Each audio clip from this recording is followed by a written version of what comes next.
di mana yang kita maklum ada satu kenyataan yang telah dibuat oleh Yang Berhormat Menteri Besar Kedah baru-baru ini yang menyatakan secara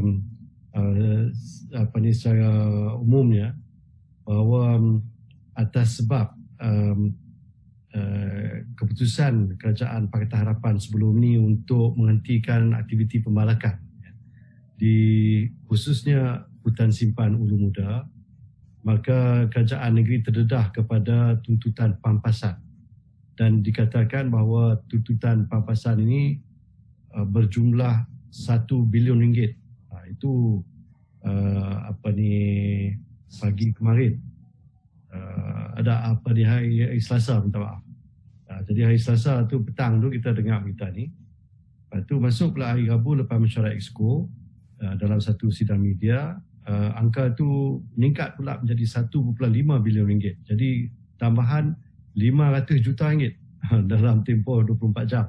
Jadi yang ini sangat mengejutkan. Saya sendiri telah mengeluarkan satu pernyataan menafikanlah dakwaan Menteri Besar bahawa kononnya kerajaan negeri terpaksa melakukan sesuatu lah untuk mengelak daripada tuntutan pampasan yang berjumlah satu angka yang begitu luar biasa lah. Jadi secara umumnya kita tahu bahawa hutan simpan Ulu Muda ni antara hutan simpan hutan dara kata, yang tak disentuh. Banyak lagi kawasan-kawasan mempunyai pokok-pokok yang bernilai tinggi. Bagi pembalak ni memang dia mungkin terliok lah kalau dia tengok pokok di hutan simpan Ulu Muda ni. Jadi kawasannya seluas 123,855 ekar. Ya. Satu kawasan yang begitu luas sekali. Ini barulah kawasan tadahan ayak di hutan simpan Ulu Muda itu. Kita kena tahu yang di dalam hutan simpan ni ada pula empangan, ada tasik dan juga empangan Ulu Muda. Dari situlah kita sebenarnya mendapat sumber air mentah, air bersih, disalurkan pula kepada sebahagiannya kepada empangan Pedu. Ya. Jadi dari sebahagiannya pula untuk memberi bekalan air yang mencukupi kepada 3 keperluan, iaitu untuk domestik, iaitu keperluan kita seharian, kemudian keperluan pertanian, ya, untuk sawah-sawah bendang kita, dan yang ketiganya untuk industri. Jadi ianya sangat penting, dan bila disekalikan dengan di kawasan Bukit Sayong belah utara Ulu Muda pula, yang itu berjumlah 20,240 ekar, ya, hutan simpan Bukit Sayong.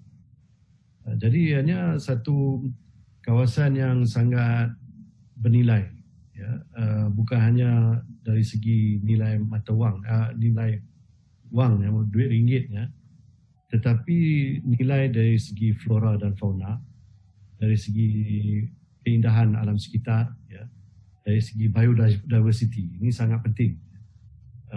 Kerana sebenarnya kita mesti sedar bahawa Kedah mempunyai khazanah hutan yang bernilai tinggi. Banyak spesies haiwan dan pokok-pokok yang luar biasa yang tak dijumpai di tempat-tempat lain. Dan oleh sebab itu kita membuat keputusan pada bulan Mac 2019 lagi. Saya mencadangkan dan Exco telah bersetuju untuk kita hentikan ketika itu semua aktiviti pembalakan di hutan simpan Ulu Muda. Jadi itulah latar belakangnya, akibat daripada kenyataan yang telah dibuat oleh Menteri Besar 2 hari lepas. Ya, saya lihat mungkin itulah dia saya keluarkan kenyataan hari itu. Saya kata tak payah bimbang, tak payah nak fikir lebih-lebih sangat pasal Jawatankuasa Hasil Bumi dah menyelesaikan masalah tu. Laksanakan saja, apa yang telah diputuskan oleh kerajaan terdahulu, kerajaan Pakatan Harapan, dan benda tu dengan sendirinya terselesai. Tak ada mana-mana pihak nak buat tuntutan. Aktiviti pembalakan di kawasan-kawasan yang dibenarkan boleh berjalan. Kita tetap akan mempertahankan kawasan-kawasan tatahan rakyat. Jadi itu yang saya sebut sampai menang, 3 kali menang. Pasal 3 pihak yang terlibat tu, satu pihak kerajaan yang mewakili rakyat, satu lagi pihak ialah pihak swasta yang dapat konsesi pembalakan, dan yang ketiganya pihak NGO, badan-badan bukan kerajaan, yang sentiasa menyuarakan rasa prihatin mereka terhadap kelestarian hutan di Ulu Muda. Jadi saya tak nampak macam mana boleh ada angka, apa-apa angka pun lah sebenarnya, bukan sampai 1 bilion ni pun kan, yang boleh dianggap sebagai risiko kepada kerajaan negeri kerana terpaksa membayar tuntutan pampasan. Saya lihat juga ada kenyataan disunting satu kenyataan dalam Hansard sidang Dewan, saya ingat yang tahun lepas kot, ujung tahun lepas masa bajet itu, di mana saya menyatakan bahawa ada tuntutan ketika itu sampai RM40,000 1 hektar. Jadi kalau boleh bayangkanlah, kalau ada 10,000 hektar kali RM40,000, mungkinlah boleh sampai lah ratus-ratus juta. Tapi itu pun, maksud saya ketika itu ialah mana-mana syarikat yang buat tuntutan. Setakat itu adalah satu syarikat tu yang minta supaya kerajaan negeri buat keputusan nak batalkan sepenuhnya kah, ataupun nak suruh mereka pindah tempat lain kah, nak ganti ke tempat lain kah, ataupun macam mana, apa syarat-syarat yang baru mungkin kerajaan negeri pertimbangkan. Jadi kalau benda ni tak dibuat, maka dia menyatakan bahawa dia berisiko terdedah kepada kemungkinan kerugian RM40,000 bagi setiap hektar itu. Jadi itulah yang saya sebut tu. Jadi tak tahulah macam mana dia kira tu kali berapa tau, sampai boleh jadi 800 juta, lepas tu naik sampai 1 bilion tu. Tapi benda tu tak timbul pun.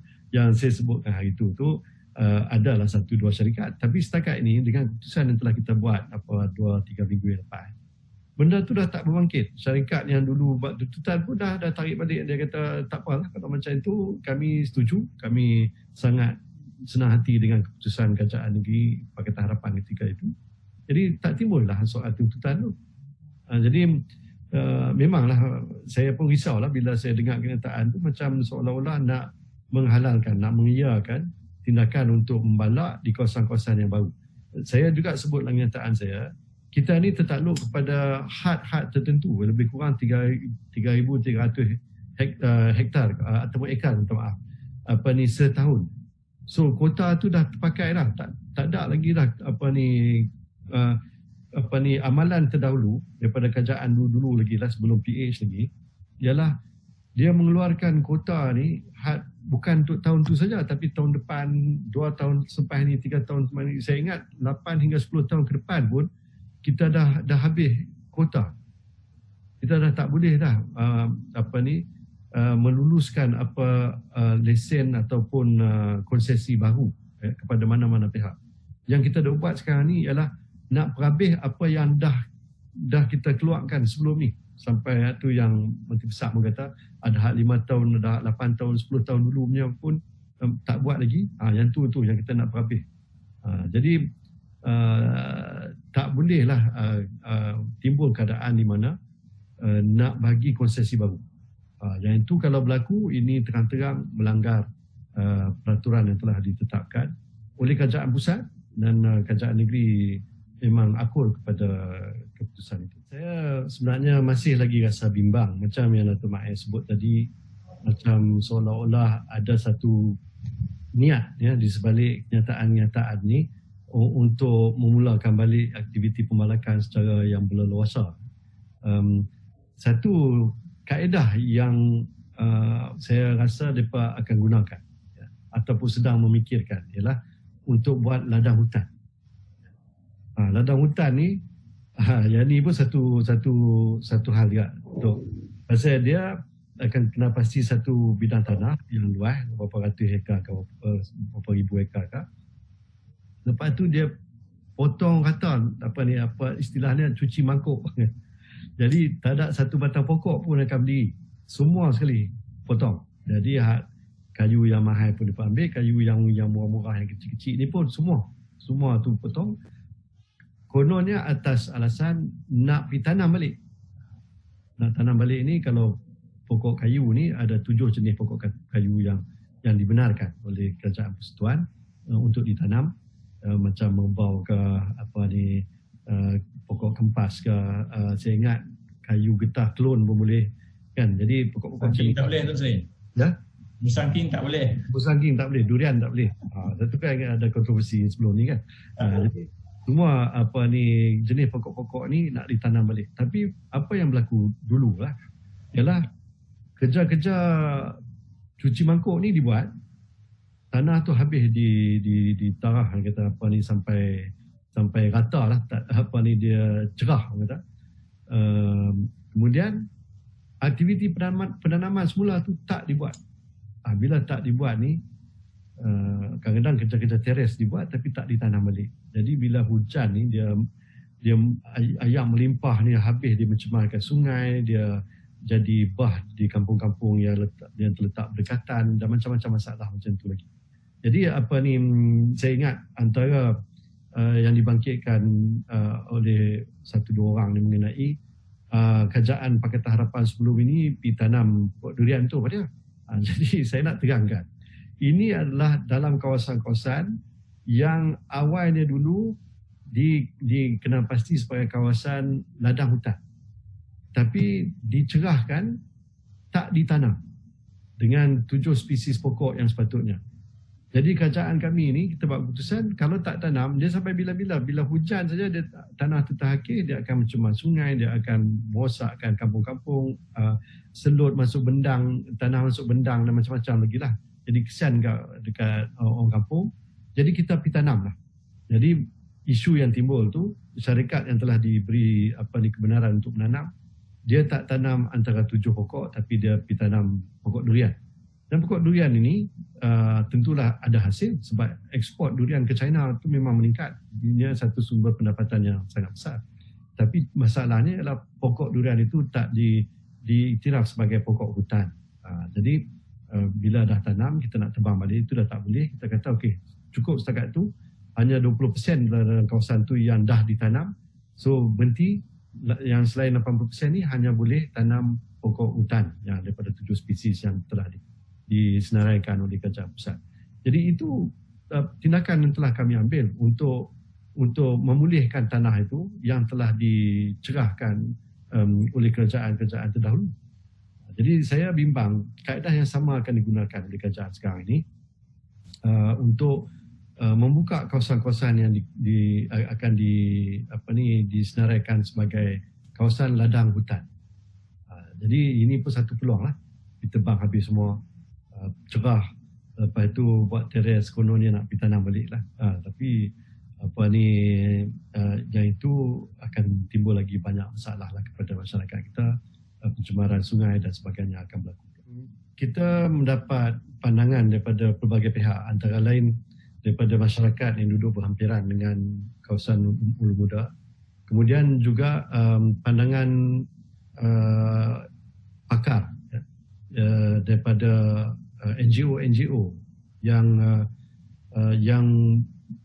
mengetahui secara mendalam sebenarnya apa khazanah yang kita ada di Ulu Muda itu. Jadi atas nasihat mereka lah kita buat keputusan kawasan tadahan ayak ni perlu diperbesarkan lagi. Jadi bila dia luas, jadi kawasan ini memang tak boleh ada pemalakan lah. Tak boleh ada kuari pasir, tak boleh buat kuari batu dan sebagainya lah. Jadi kawasan itu memang diperluaskan lebih 200 lebih lah. Kemudian satu lagi perkara yang kita buat telah diputuskan ni ialah biasanya kawasan rizab lembangan sungai. Jadi yang ini pun penting. Dia katalah satu sungai itu lebarnya 10 meter. Jadi amalan dulu kiri kanan sungai itu kita panggil dia lembangan sungai. Jadi kita ambil rizab 10 meter juga. Jadi luas sungai itu 10 meter, tambah lagi 10 meter belah kiri, 10 meter belah kanan. Jadi dalam perbincangan kita dan termasuklah di mesyuarat jawatankuasa hasil bumi yang saya fungsikan hingga awal bulan ni, kita buat keputusan bahawa reserve tu disekali gandakan lagi. Jadi katalah luas sungai tu 10 meter, jadi kiri kanan tu kita ambil 20 meter, 20 meter. Jadi lagi luas.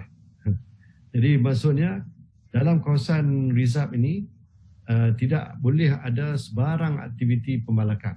Jadi dengan cara itu kita menjamin kelestarian sungai. Satu, kita tak mencemar sungai, kerana sungai itulah yang menjadi sumber bekalan air nanti yang sampailah ke seluruh negeri Kedah dan Pulau Pinang dan Perlis. Dan yang keduanya, kita mengelak daripada berlakunya kehakisan tebing sungai. Jadi yang ini pun penting kerana maklumlah bila dah terhakis ni, pokok akan tumbang, dia akan sekat sungai, sungai jadi sumbat dan macam-macam lah. Jadi kita dapat elakkan. Satu lagi perkara yang kita putuskan ialah di kawasan-kawasan yang dibenarkan pembalakan, iaitu kawasan hutan pengeluaran kita panggil, termasuklah di kawasan Ulu Muda itu, kita tukar kaedah pembalakan.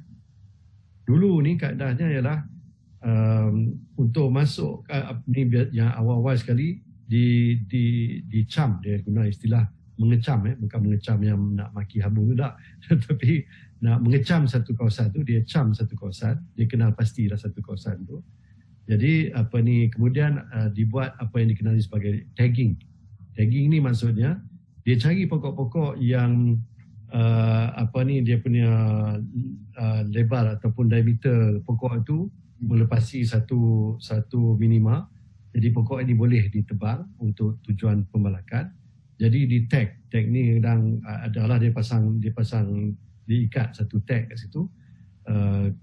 Kalau cara dulu ni dia pangkah adalah dia letak cat warna merah macam kat Alibaba tu kan. Jadi pokok ni saja yang boleh dibalak. Kemudian sampai ke pokok tu dia guna traktor. Jadi traktor ni pula dia jentolak ni, dia tolak habis tanah tu, nak buka kawasan supaya sampai ke pokok yang nak dibalak, nak ditebang. Bila dah dibalak, dia heret pokok tu keluar guna jentolak ni. Jadi boleh bayangkanlah aktiviti ni merosakkan hutan. Jadi kiri kanan di tengah-tengah jalan tu nak sampai ke pokok tu, kalau lagi jauh lah pokok tu daripada jalan yang daripada sediakan tu, lagi banyaklah pokok-pokok lain akan rosak. Jadi ini satu aktiviti yang sangat-sangat merosakkan dan mencemar hutan. Jadi kita telah memutuskan bahawa selepas ini hanya satu cara, satu kaedah saja yang kita galakkan, kita benarkan, iaitu apa yang kita kenali sebagai log fissure. Log fissure ni pula satu jentera berat. Dia tak payah pergi dekat sangat dengan pokok yang nak dibalak. Dia macam dia pancing. Dia ada macam crane tinggi tu. Lepas tu ada tali. Tali inilah yang ditarik. Tarik ni tarik biasalah. Dia tak perlulah pakai jentolak nak sampai ke pokok besar tu. Kemudian diikat kat pokok tu. Dipotong dahan-dahannya supaya dia lah luguh. Kemudian ditebang. Kemudian dia heret pakai tali. Bila heret pakai tali ini meminimalkan kerosakan yang berlaku pada pokok-pokok yang lain.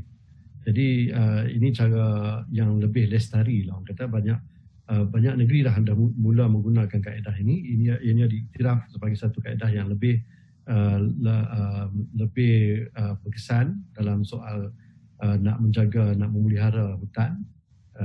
Dan inilah caranya kita dapat memastikan bahawa hutan kita tidak terlalu terkesan akibat daripada aktiviti pembalakan di kawasan-kawasan yang dibenarkan.